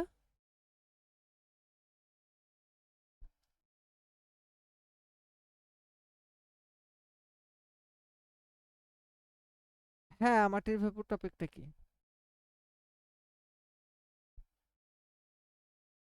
আচ্ছা, মোনা কল দিছে, আমি ওর কলটা একটু রিসিভ করতে হবে। ওর কালকে পরীক্ষা, তো আজকে রিসিভ করা খুব জরুরি ওর কল।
আচ্ছা, এই মোনা, তোমার পড়াশোনার কি অবস্থা সেটা বলো তো আমারে। তুমি কালকের জন্য কি প্রস্তুত? কালকে তোমার, হ্যাঁ? না, এখন আর খুব একটা পড়ে লাভ নেই, বুঝছো? আমি এখন মনে করো, তোমাকে বাংলা কালকে পরীক্ষা, তো তুমি বাংলায় কি কি লিখবা আমি প্রত্যেকটা গল্প আমি নিজে বলে বলে তোমাকে পড়াচ্ছি। দেন তুমি দেখবা যে একদম মেন্টাল প্রেশার একদম রিলিফ করো। কঠিন প্রশ্ন হবে না পরীক্ষাতে। পরীক্ষায় যেই প্রশ্ন হবে সেই প্রশ্নই সহজ, আর যে পড়বে না তার জন্য যেই প্রশ্নই হবে সেটাই কঠিন। ঠিক আছে? তো পরীক্ষায় সহজ কঠিন বলে কিছু হয় না। আর মনে রাখবা যে পরীক্ষায় যত কঠিন প্রশ্ন হবে তত লাভ বেশি। যত কঠিন প্রশ্ন হবে তত লাভ বেশি। বুঝছো? কঠিন তোমার জন্য একা হবে না, সবার জন্যই কঠিন হবে। যদি তোমার জন্য প্রশ্ন একা কঠিন হয়, মনে করবা যে তোমার প্রস্তুতির সমস্যা ছিল। ঠিক আছে? তো অসুবিধার কিছু নাই। বাংলা প্রশ্ন একটু মানে বাংলা ফার্স্ট পেপার প্রশ্ন তো একটু একটু অন্যরকম মনে হবে তোমার কাছে কালকে পরীক্ষা দিতে গেলে। তোমার কাছে একটু অন্যরকম মনে হবে, এমসিকিউ গুলাও একটু আলাদা আলাদা মনে হবে। এটা শুধু তোমার কাছে মনে হবে না, বাংলাদেশের প্রত্যেকটা স্টুডেন্টের কাছে ওইটাই মনে হবে। পরীক্ষার হল থেকে বের হয়ে সবাই বলবে যে বাংলা এমসিকিউ প্রশ্ন কঠিন হয়েছে। ঠিক আছে, তো এটা নিয়ে যেন পরীক্ষার হলে প্যানিক করবা না। আমি এই জন্য তোমারে, হ্যাঁ, না আমি তোমারে এই জন্য কিন্তু আগে থেকে বলছি, আমি সিকিউ এমসিকিউ নিয়ে কথা বলবো। আমি তোমারে আগে থেকে এই জন্য বলছি যে পরীক্ষার হলের মধ্যে যেন প্যানিক হবা না। এমসিকিউ প্রশ্ন কিন্তু তোমার কাছে যেমন অদ্ভুত লাগবে, মানে কঠিন আমি বলতেছি না, এমসিকিউ প্রশ্ন তোমার কনফিউজ প্রশ্ন পড়বে, বেশিরভাগ প্রশ্নই তোমার মনে হবে যে ক দেবো, খ দেবো না গ দেবো, কোনটা দেবো, মানে প্রশ্নে কনফিউশন থাকবে। তো এখন কথা হলো, তোমার কাছে যেমন কনফিউশন, বাংলাদেশের 18 লাখ স্টুডেন্ট পরীক্ষা দিচ্ছে, সবার কাছে কনফিউশন। তো এটা নিয়ে যেন কোনোভাবেই মাথা খারাপ করবা না, ঠিক আছে? ওই পরীক্ষার হলে যাই হয়ে যাক, ওইটা নিয়ে আমার কোনো চিন্তা নেই। যা হবে পরে দেখা যাবে, মাথা ঠান্ডা করে আমার পরীক্ষা দিতে হবে। আর সিকিউ প্রশ্নের যদি কথা বলি, সিকিউ প্রশ্ন কঠিন হওয়ার কোনো প্রশ্নই নেই, সিকিউ প্রশ্ন কঠিন হবে না। বাট তোমার এমসিকিউতে একটা মারা দেওয়ার সম্ভাবনা আছে, কিন্তু তুমি যদি ব্রেন ঠান্ডা রাখো তাহলে তুমি মারাও খাবা না। বুঝতে পারছো আমার কথা? আচ্ছা, এরা এরা খুব খুব লজিক্যাল একটা কথা এমসিকিউতে। বাংলা ফার্স্ট পেপারে এটা খুব প্রতিনিয়তই ঘটে থাকে যে ফার্স্ট পেপারে একটু ওরা অদ্ভুত টাইপের প্রশ্ন করতে চায় সব সময়। তো ভয় পাওয়ার কিছু নাই এর জন্য, এর জন্য তোমারে আমি আগে থেকে বলে দিলাম। বলো,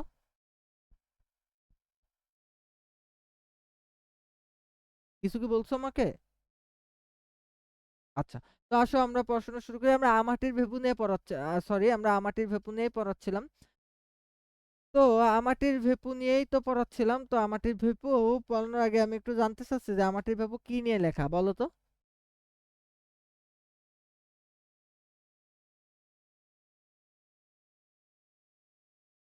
মনা, বলো আমাটির ভেপু কি নিয়ে লেখা? হ্যাঁ, গল্প তো, কাকে নিয়ে লেখা?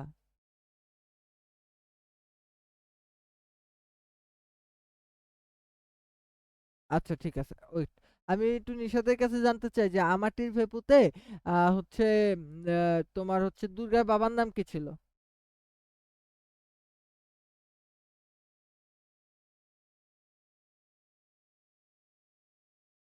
হরিহর, আচ্ছা। হরিহর রায়ের একটা ভাই ছিল জ্ঞাতিভ্রাতা, তার নাম কি ছিল?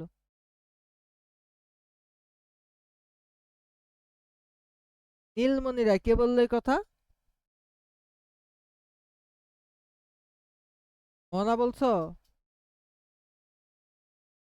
আচ্ছা, তো এখন কথা হলো যে হরিহর রায় ছিল, আচ্ছা হরিহর রায়ের তোমার হরিহর রায় চাকরি করতো কার বাড়িতে?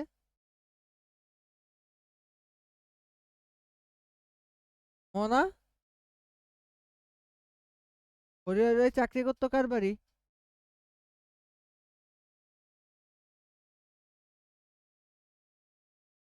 আচ্ছা, তো আসো আমরা গল্পটা পড়া শুরু করি আস্তে আস্তে। তো আমি পুরো কাহিনীটা তোমাদেরকে এখন বলবো, বা মানে আমাদের যে বিভূতিভূষণ বন্দ্যোপাধ্যায়ের একটা কালজয়ী উপন্যাস ছিল, উপন্যাসের নাম হলো পথের পাঁচালী। তার একটা বিশেষ অংশ নিয়ে আমাটির ভেপু গল্পটা বানানো হয়েছে।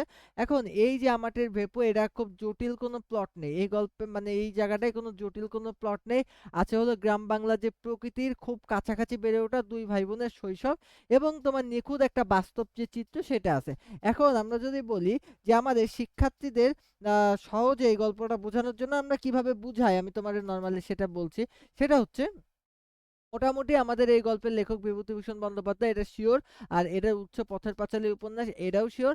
এখন গল্পের মূল লজিকটা কি, আমাদের এই যে আমরা আমাটির ভেপু পড়ছি, আমাটির ভেপুর মূল লজিকটা কি, এই লজিকটা নিয়েই কথা বলবো। এই গল্পের মূল থিম হলো, দরিদ্র কখনো শৈশবের আনন্দকে কেড়ে নিতে পারে না। এই গল্পের মূল লজিকটা কি, দারিদ্র্য কখনো শৈশবের আনন্দকে কেড়ে নিতে পারে না। বড়দের জগতে যখন অভাব আর বাঁচার যখন তীব্র লড়াই চলে, ওই সময়টায়ও ছোটদের যে জগৎ, তখন এই যে প্রকৃতির যে ছোট ছোট উপহার আর ভাই বোনের যে খুনসুটি, এই দুইটাই ভরপুর থাকে। তার মানে ছোটদের জীবনে অভাব কোনো ইফেক্ট ফেলতে পারে না। ও, এইটাই বোঝাতে চেয়েছে হচ্ছে তোমার আমাটির ভেপুর লেখার মধ্যে। এখন আমরা গুরুত্বপূর্ণ চরিত্র নিয়ে একটু বিশ্লেষণ করি। গুরুত্বপূর্ণ চরিত্র ছিল হচ্ছে অপু এবং দুর্গা। তো অপু এবং দুর্গার মধ্যে সম্পর্ক কি ছিল? গল্পের প্রাণ হচ্ছে দুই ভাই বোন, ঠিক আছে? অপু তোমার হচ্ছে বয়সে বড়। অপু হচ্ছে বয়সে বড় এবং কিছুটা ডানপিটে গ্রামের আনাচে কানাচে ঘুরে ঘুরে বেড়ায় এবং জঙ্গল থেকে তোমার ফলমূল। হ্যাঁ?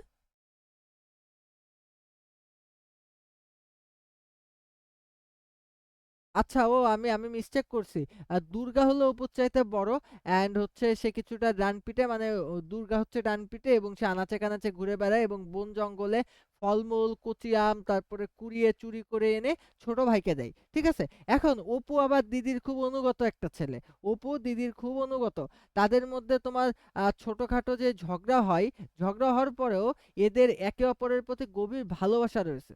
কার কার? এই যে আমাদের অপু এবং দুর্গার মধ্যে গভীর ভালোবাসা রয়েছে। তো লুকিয়ে লুকিয়ে আম খাওয়ার যে ব্যাপারটা এবং নিত্য যে শৈশবের যে ব্যাপারটা সেটা নিয়ে একটু কথা বলি। যে দুর্গা অন্যের বাগান থেকে কচি আম পেড়ে নিয়ে আসে। ঠিক আছে? তো এখন যে অন্যের বাগান থেকে যে কচি আম পেড়ে নিয়ে আসে, দুই ভাই বোন মিলে নুন আর তেল দিয়ে মেখে খায়। এখন মা যে বকুনি দেবে এই ভয়তে তারা লুকিয়ে লুকিয়ে খাওয়ার যে আনন্দ, এই আনন্দটার মধ্যে বোনের যেই তোমার ধুমকি, বুঝছো? বোনের একটা হুমকি যে এটা যেন কোনোভাবে মা জানে। তাদের শৈশবের সবচেয়ে রোমাঞ্চকর যে বিষয়টা এটাই ছিল। এখন আমাদের ভেপু মানে কি? আমাটির ভেপু গল্পের যেই শিরোনামের সার্থকতা সেটা নিয়ে কথা বলি। ভেপু মানে হচ্ছে বাঁশি। আমের আটি ঘষে ঘষে গ্রামের ছেলেমেয়েরা, বুঝছো, বাঁশি বানায়। তো একেই আম আটির ভেপু বলা হয়। তো আম আটির ভেপু জিনিসটা কি? কিছু কি হচ্ছে এই জায়গাটায়? দাঁড়াও দিন। না, ঠিকই তো আছে সব। তো আমাটির ভেপু নিয়ে যদি বলি, তাইলে আম কি? আম হচ্ছে আমাদের যে আম, দেন আমের যে আটি ওইটাকে ঘষে ঘষে এক ধরনের বাঁশি বানায়। দেন এইটাকে বলা হয় আমাটির ভেপু। অপু তার একটা পুরাতন যে কাঠের বাক্স, তার হচ্ছে একটা পুরাতন একটা কাঠের বাক্স আছে। এরকম অনেকগুলা ছোটখাটো খেলনা আছে, বুঝছো, ওই কাঠের বাক্সর মধ্যে। মানে কেউ কিছু বলছো? আচ্ছা, অপুর যেই মোহনা কি বলছো?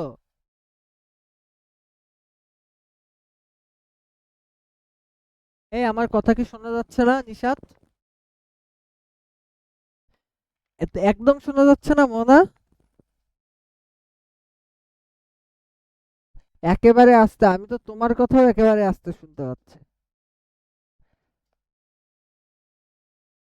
হ্যালো? হ্যালো?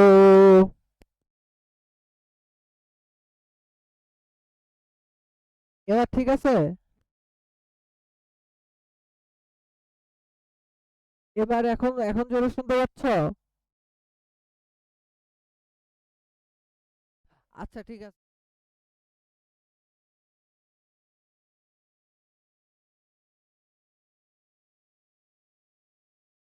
হ্যালো? আচ্ছা, শুনতে পাচ্ছ এখন? আচ্ছা, আবার জয়েন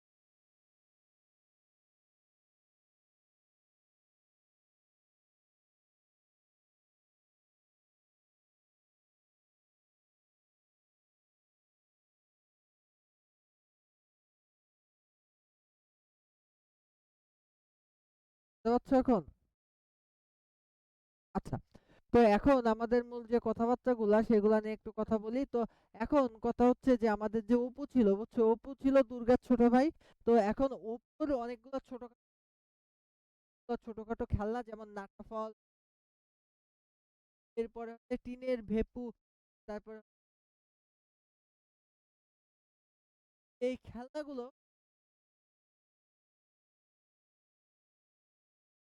ঠিক আছে?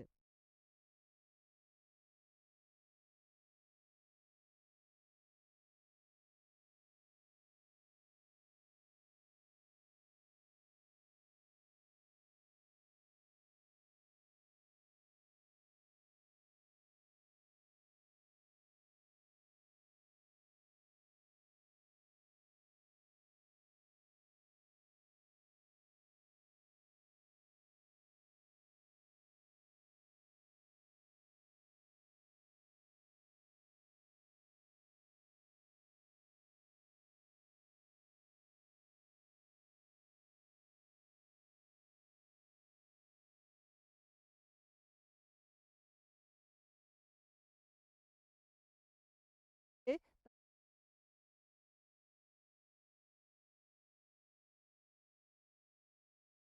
এই ২ টা একসাথে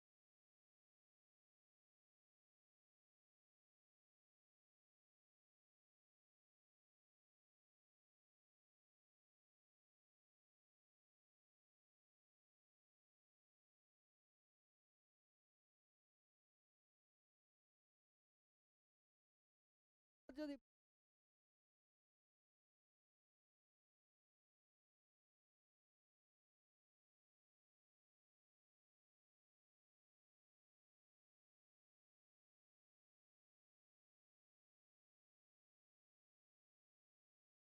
এবং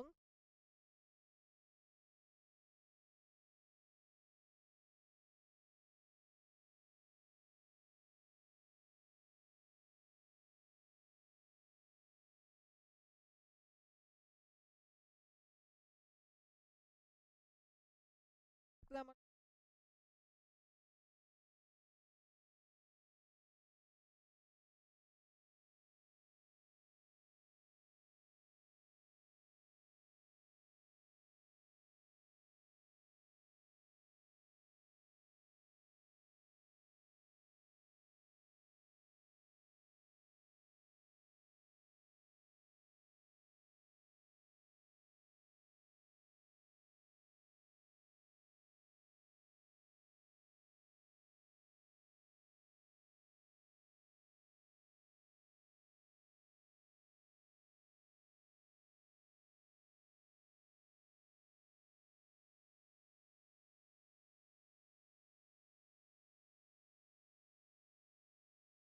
এই যে আমাদের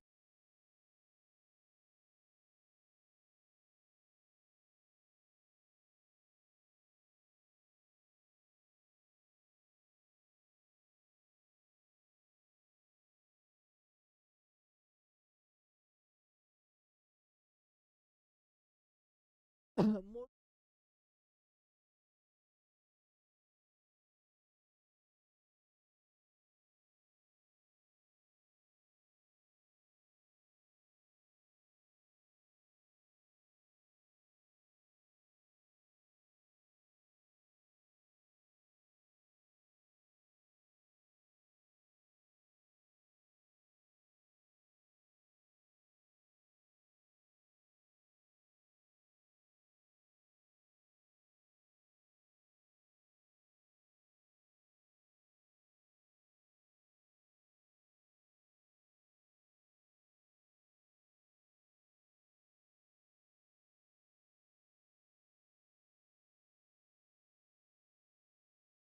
এর মতন এবং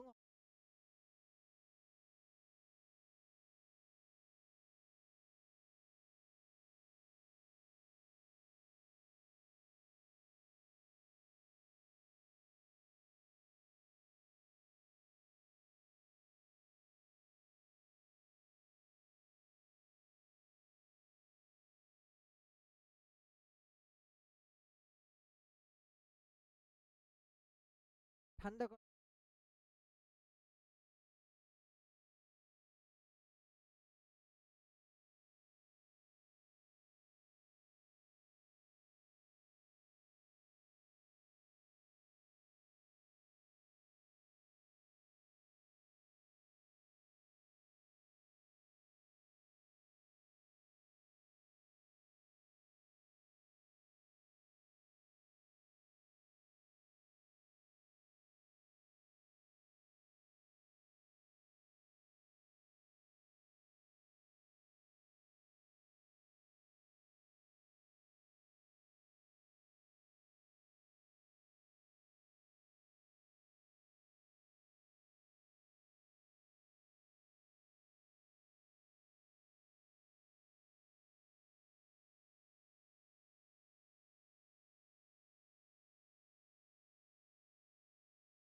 নাকি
তারা ইসলামের প্রিয় চাচা হামজার কলিজা বের করে কিন্তু চাবাই চাবাই খাইছিল। তো আবু সুফিয়ানের স্ত্রী নাকি বোন, কেউ একজন হবে। স্ত্রী আমার ঠিক মনে আসছে না, বাট হ্যাঁ। তো এখন কথা হচ্ছে যে চাবাই চাবাই খাইছিল, ঠিক আছে। এখন কথা হলো আবু সুফিয়ান কিন্তু তাকেও ক্ষমা করে, মুহাম্মদ সাল্লাল্লাহু আলাইহি ওয়াসাল্লাম কিন্তু তাদেরকেও ক্ষমা করে দেন। এখন কথা হচ্ছে যে কোন রাজা বা সেনাপতি রাজ্য যখন জয় করেন তখন সাধারণত ছোটখাটো অহংকারে ফেটে পড়েন, ঠিক আছে। তো আবু সুফিয়ান কিন্তু মনোজ ইসলামের কাছের লোক ছিল, ভাই ছিল, সম্ভবত চাচাতো ভাই টাইপের। আবু সুফিয়ান তো কাফের ছিল একটা। হ্যাঁ হ্যাঁ, পরে ইসলাম বিজয়ের পরে। এখন কথা হচ্ছে যে সাধারণত অহংকারে ফেটে পড়েন, কিন্তু মক্কা বিজয়ের দিন কাবায় যে প্রবেশ করেন এবং তার মাথায় বিনয়ের সাথে পর্যন্ত নুয়ে পড়েছে। তো তিনি তার চরম শত্রুদেরকেও বিনা শর্তে ক্ষমা করে দেন ওই সময়। তো এবার যদি বলি সাম্য এবং সাধারণ জীবনযাপন, তিনি কখনো নিজেকে রাজা মনে করেন নাই, সম্রাট মনে করেন নাই। তিনি নিজেকে নিজের কাজ নিজে করতেন, ছেঁড়া কাপড় পরতেন এবং দাস-দাসী এবং দরিদ্রদের সম্মান আম করতেন এবং বুঝতেন। বুঝছো, একজন বৃদ্ধা ভয়ে কাঁপছিল যখন তিনি তাকে অভয় দিয়ে বলেছিলেন, "আমি কোনো রাজা নই। আমি এমন এক মায়ের সন্তান যে শুটকি মাংস খেত।" এই কথা যখন মুহাম্মদ সাল্লাল্লাহু আলাইহি ওয়াসাল্লাম বলছিলেন, এইটা বলে তিনি ওই বৃদ্ধা মহিলাকে কিন্তু সান্ত্বনা দিছিলেন। সত্য, হ্যাঁ? আমি কোনো আমি এমন এক মায়ের সন্তান যে শুটকি মাংস শুটকি মাংস। মানে এটা বইয়ের মধ্যে লেখা আছে তাই বলতেছি। এইজন্য বইতে লেখা আছে। আমার সামনে অবশ্য বই নাই। বই খুলে দেখো, বইতে লেখা আছে। হ্যাঁ? এই মক্কা বিজয়ের পরে ভয় কাঁপবে না? তারপরে কি কম অত্যাচার করেছিল মক্কার লোকজন? সবাই করছে, সবাই করছে। তুমি জানো এক মহিলা মহানবী সাল্লাল্লাহু পথে সবসময় কাঁটা দিয়ে রাখতো যেন নামাজ যাতে না পারে? তুমি এই কাহিনী জানো যে একদিন এক মহিলা, বুঝছো, অনেক জিনিস বোঝাই করে নিয়ে পালাচ্ছে। হ্যাঁ, মক্কাতে পালাচ্ছে। তো কেন পালাচ্ছে? যে না, মদিনাতে পালাচ্ছে, সরি। তো এখন কথা হলো যে পালতে পালতেই একজন ব্যক্তি তার সামনে আসছে। হ্যাঁ, জানো? বলো তো।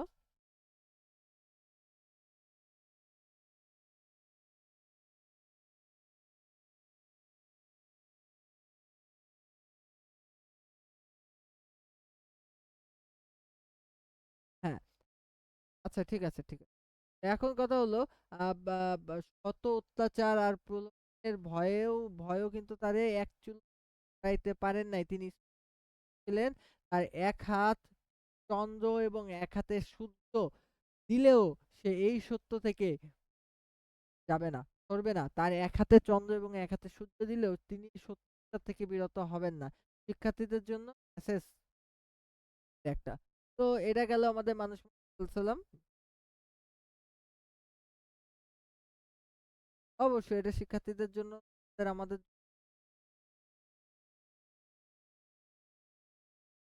আমাদেরকে সত্যের পথে হবে।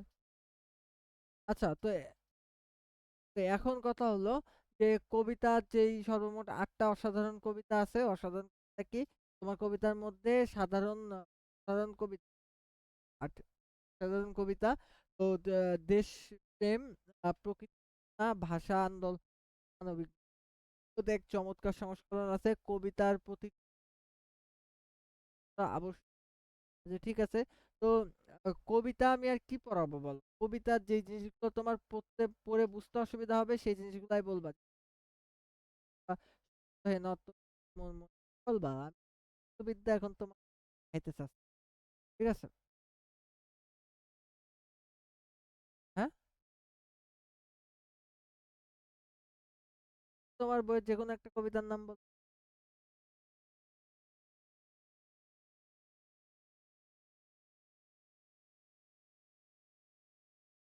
অর্জনের স্বাধীনতা? স্বাধীনতা আর কত তবে রক্ত গায়রা তো? তবে খান্ডব দাহন তুমি দক্ষিণা বিবির কপাল ভাঙলো শীত এসে গেল হরিদাসীর। এটা না?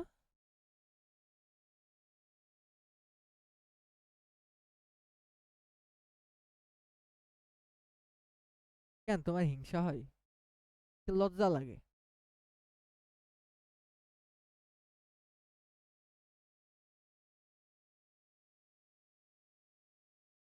আচ্ছা তো কপোতক্ষ একটা সনেট তা তো ভালো পড়াইতে হবে কপোতক্ষ পড়াইতে চাচ্ছ? হ্যাঁ?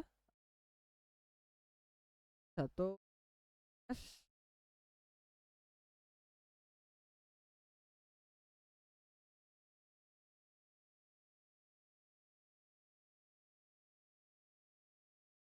নাটকটা আজকে পড়াবো।